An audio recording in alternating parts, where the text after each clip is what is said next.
Wouldn't that be a secret you'd love to know?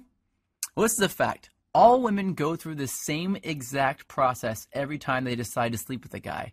And trust me, you've never seen anything like this before. Watch this video to the very end. But first, I'm going to tell you a sex story. Yeah, I know most guys would tell you all about their different media appearances they've done, all the books they've authored, blah, blah. And yeah, I could bore you with that crap. I have a credentialed resume that would make the biggest player you know run home to his mama. But listen, if you're smart, you don't give a damn about that. And I bet you don't. You probably just want the juice, the secret sauce. And I'm going to get to that in just a few seconds, right after my sex story. Deal? Cool. So how did this skinny little loser looking dude go from 0 to sleeping with up to 15 new hotties a month? Did I get rich? Did I memorize line after lame ass line? Did I put on pheromone cologne? Hell no. The truth is pretty brutal.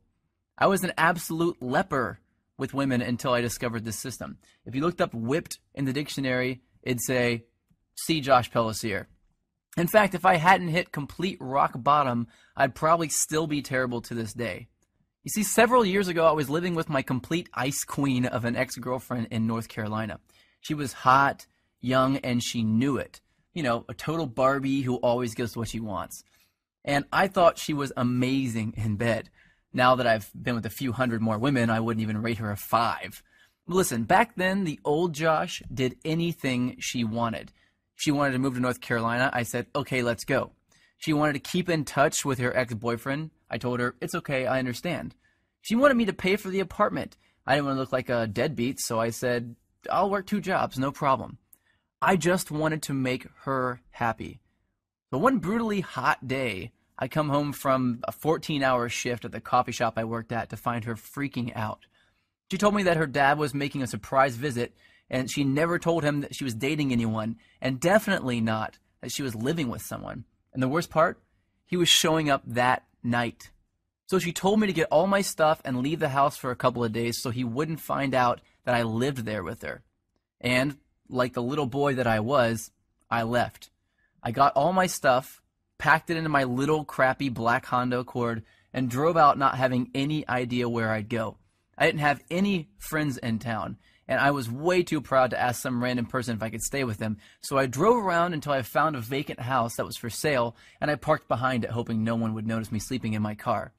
It wouldn't have been too bad, really, but I had to do it for 3 days in a row, and on the 3rd day, something happened and I snapped.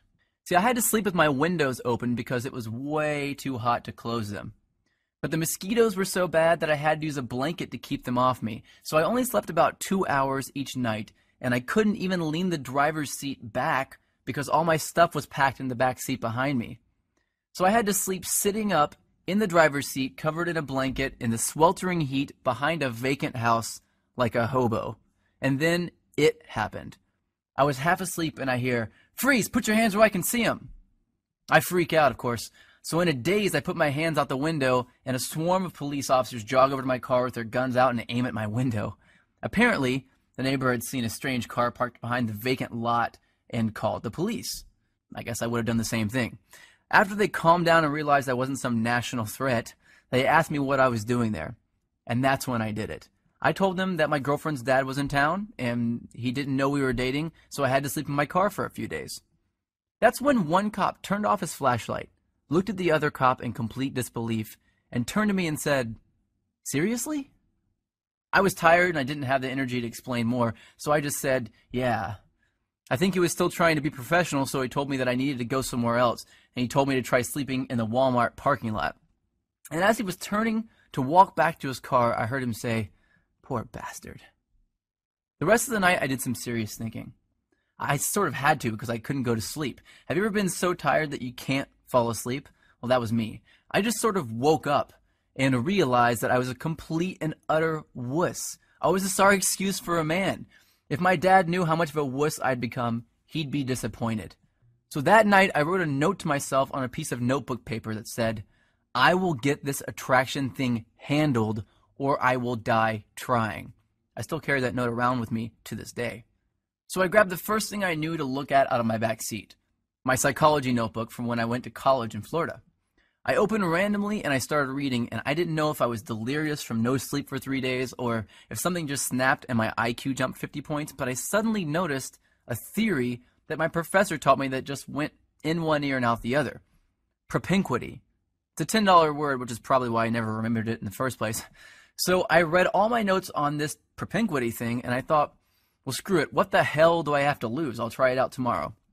So the next morning, after rinsing off with paper towels in the bathroom at a place called Panera Bread, seriously, I went into work and I started using it on the customers. The first time I used it, nothing. The second time, nothing again. But the third time, she smiled, asked me my name, and said she'd like to hang out after I got off work. I thought, holy crap, it actually worked. So that night I hung out with her for an hour or two. No, nothing happened with her because I still didn't know what the hell I was doing, plus I wasn't single yet. And afterwards I went back, broke up with my girlfriend. My car was already packed with my crap anyway, and I spent the whole night looking through my notes to find other techniques I could try out. I did that every day for a week, then 2 weeks, then a month, then 6 months. A year went by and I had read 5 psychology textbooks, 12 dating advice books, 2 etiquette books, and watched over 400 hours of training videos on building rapport, subliminal messaging, seduction, attraction, body language, personality typing. I was a machine. And eventually I began to see patterns, things that allowed me to plug myself into an attraction switchboard. From then on, arousing, attracting, and seducing beautiful women was a piece of delicious cake to me, almost second nature. So I created brand new techniques and tricks that the world had never seen before, and all to help me take advantage of those powerful patterns that I discovered. But what were some of those techniques that I used, and that thousands of guys eventually started using, to get women to uncontrollably flirt, make out, and sleep with me time and time again? The ones I found that worked just about 100% of the time on just about any kind of woman, regardless of her age, hair color, height, or how smoking hot.